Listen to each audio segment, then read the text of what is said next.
जो मां थी, माता कौशल्या, और छत्तीसगढ़ की ही रहने वाली थी। यानी भगवान राम का ननियाल है छत्तीसगढ़। और इसीलिए भगवान ने जब 14 वर्ष के वनवास के दौरान कहां रहना है, तो उस दौरान उन्होंने किसी एक धरती को चुना था। तो चित्रकूट से लेकर के, छत्तीसगढ़ से लेकर के और इस पूरे बस्तर और दंडकारण्य की इस पूरी भूमि को ही उन्होंने अपने वनवास काल के दौरान की सबसे उपयुक्त भूमि समझा था।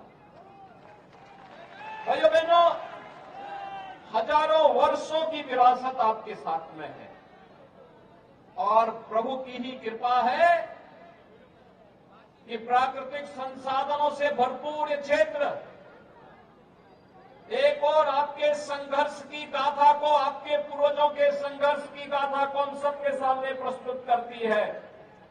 लेकिन दूसरी ओर जिन लोगों की निगाहें इस प्राकृतिक धनी, प्राकृतिक संपदा पर है, वे यहां पर माफिया राज, अपराध और नक्सलवाद को बढ़ावा देकर के यहां के सामाजिक ताने बाने को छिन्न भिन्न करके, यहां असुरक्षा का वातावरण पैदा करके यहां के नौजवानों और यहां के नागरिकों के बीच में, भोले भाले नागरिकों के बीच में, वनवासी आदिवासियों के बीच में अविश्वास की स्थिति पैदा करके उन्हें गुमराह करने का प्रयास भी कर रहे हैं। ये कोई नई बात नहीं है, ये प्राचीन काल से ही ये चीज चली आ रही है। लेकिन भगवान राम ने त्रेता युग में इस पूरी धरती को राक्षस विहीन करने का काम किया था। और आज तो हमारा सौभाग्य होना चाहिए कि भगवान राम की पावन जन्मभूमि पर 500 वर्षों के इंतजार के बाद आज भगवान राम का भव्य मंदिर का निर्माण हो रहा है। और जनवरी में प्रधानमंत्री मोदी जी के कदमों से रामलला अपने पावन मंदिर में विराजमान होंगे। तो उस समय उत्तर प्रदेश और देश के ज्यादा खुशी तो छत्तीसगढ़ वासियों को होनी चाहिए, क्योंकि भगवान राम का ननिहाल जो छत्तीसगढ़ है।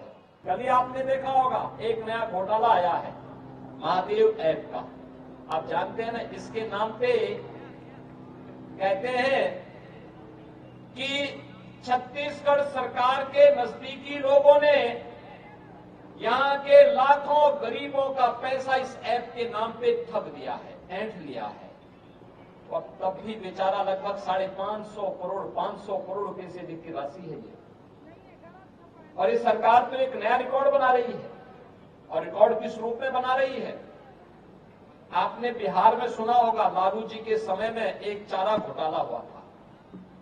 कहते थे लालू जी की सरकार ने उस समय चारा ही खा लिया था, भैंस का चारा खा लिया था।